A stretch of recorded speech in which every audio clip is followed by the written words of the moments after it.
The moment you hear the name Slankamen, you're hearing the sound of an empire's heartbeat slowing to its final European rhythm, because this was not just another battle. This was the instant when the Ottomans realized that their centuries-long march into Europe had reached a brutal dead end. And, before we dive into the blood-soaked fields of 1691, understand this clearly: what happened here reshaped the balance of power on an entire continent. So if you want to understand how empires truly die, not with ceremonies but with chaos, fear, and irreversible mistakes, this is the story you must hear. And if stories like this matter to you, make sure you support the channel, because history like this deserves to be remembered exactly as it happened, raw and unfiltered. Now imagine Europe at the end of the 17th century, exhausted, terrified, and hardened by nearly 300 years of Ottoman pressure. An empire that once stood at the gates of Vienna now fighting desperately to prove it was still feared, still unstoppable, still chosen by destiny to rule lands far beyond Anatolia. But destiny does not care about legacy, and Slankamen was about to prove that the age of Ottoman expansion was not just slowing, it was bleeding out in public view. The Battle of Slankamen did not emerge from nowhere. It was the direct consequence of a long chain of humiliation, revenge, and desperation that began with the failed Ottoman siege of Vienna in 1683, a catastrophe that shattered the illusion of Ottoman invincibility and awakened Europe from centuries of defensive survival into aggressive resistance. And from that moment onward, the Holy League, an alliance of the Habsburgs, Poland, Lithuania, Venice, and later Russia, did not merely aim to stop the Ottomans, but to drive them back permanently, inch by inch, fortress by fortress, and battlefield by battlefield. And by 1691, the Ottomans knew this was no longer about prestige but survival, because Hungary, the gateway to Central Europe, was slipping from their grasp, and losing it meant losing strategic depth, influence, and the psychological terror that once kept European courts awake at night. So when the Ottoman army marched north under Grand Vizier Capiral Fazıl Mustafa Pasha, it was not with confidence, but with urgency. An urgency born from fear that Europe was no longer afraid. And this fear shaped every decision that followed, from troop placement to battlefield tactics. Because unlike earlier campaigns driven by expansionist ambition, Slankamen was driven by panic. The panic of an empire trying to prove it still belonged in Europe. And across the Danube, waiting with cold calculation, stood the Habsburg forces under Margrave Louis of Baden, a commander who understood something the Ottomans were only beginning to realize.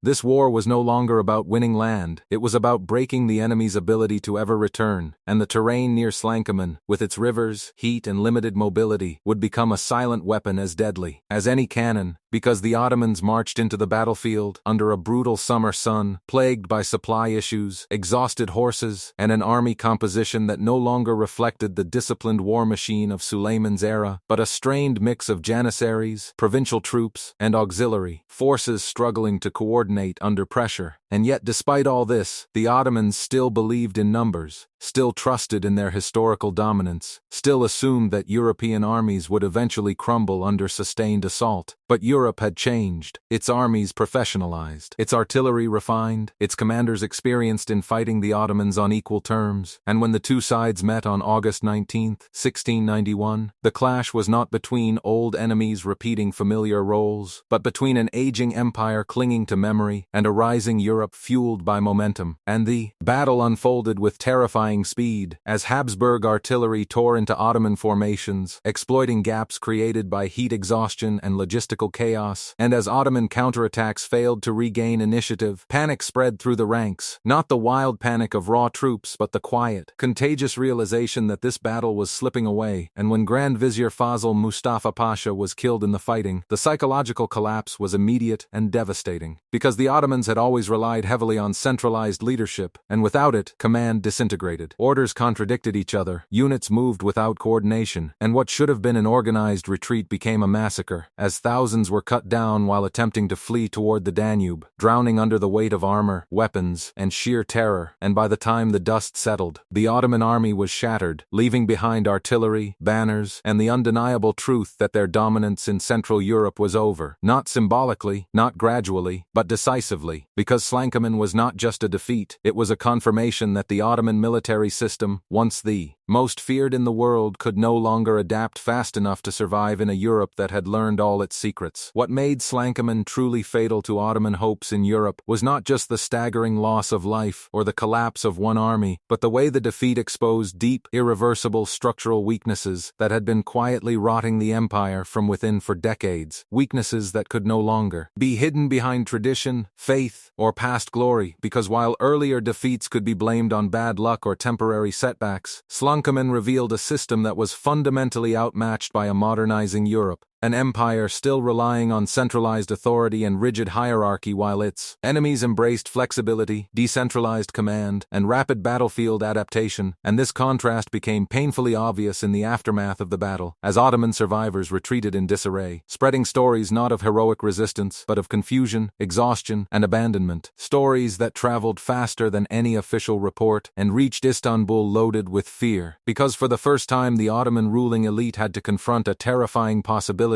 Europe was no longer just pushing back, it was preparing to erase Ottoman presence beyond the Balkans entirely. And this realization hit especially hard because Slankamen came at a moment when reform should have been accelerating, yet internal politics, corruption, and resistance from entrenched elites, particularly within the Janissary Corps, had paralyzed meaningful change, turning the once elite infantry into a politically powerful but militarily unreliable force more concerned with privilege than discipline, and the consequences of this stagnation were written across the battlefield, where outdated tactics met coordinated artillery barrages, where slow command responses met rapid cavalry maneuvers, and where morale collapsed not because soldiers lacked courage, but because they no longer trusted the system guiding them into war. And while the Habsburgs exploited every advantage with ruthless efficiency, the Ottomans found themselves fighting not just an external enemy, but the accumulated weight of their own decline, a decline accelerated by economic strain, as prolonged warfare drained state coffers, disrupted trade routes, and increased reliance on emergency taxation that further alienated provincial populations, reducing the empire's ability to mobilize loyal, motivated forces. And in the weeks following Slankamen, this economic pressure intensified, because replacing lost artillery, paying troops, and securing borders became nearly impossible without further weakening the state, and this created a vicious cycle where military failure fueled economic collapse, which in turn guaranteed future military failure. And nowhere was this more evident than in Hungary, where Slankamen effectively ended any realistic Ottoman plan to reclaim dominance. As fortresses fell one after another, local populations shifted loyalties, and European commanders grew bolder, no longer fearing Ottoman counteroffensives but actively provoking them, knowing the empire lacked the strength to respond decisively and diplomatically. The defeat shattered Ottoman leverage, as former vassals and neutral powers began reassessing their positions, sensing vulnerability, and aligning themselves with the Holy League, or distancing themselves from Istanbul's influence. Because in early modern geopolitics, perception mattered as much as reality, and Slankamen destroyed the perception of Ottoman inevitability, replacing it with the image of an empire in retreat. And, even within the Ottoman court, blame games erupted, with factions accusing each other of incompetence, treachery, or divine punishment, deepening internal divisions at the worst possible moment. And this political infighting ensured that lessons from Slankamen would be debated endlessly, but acted upon too slowly, as reforms remained trapped between urgency and resistance. And while the Ottomans still possessed vast territory, manpower, and cultural influence, Slankamen marked the psychological point of no return in Europe, because from that day onward, Ottoman campaigns north of the Balkans were no longer driven by confidence, but by desperation, by attempts to hold ground rather than conquer it. And this shift fundamentally altered the empire's strategic posture, transforming it from an expansionist power into a defensive one, a change that echoed through every subsequent conflict, treaty, and military decision. And when historians look back, they do not see Slankamen as an isolated tragedy, but as a hinge moment, the instant when the long arc of Ottoman-European struggle finally bent decisively in Europe's favor. And even though the empire would continue to fight for decades, even centuries, the dream of dominating Europe died quietly but completely on that hot August day, buried beneath shattered formations, abandoned cannons, and the realization that history had moved on, leaving the Ottomans behind.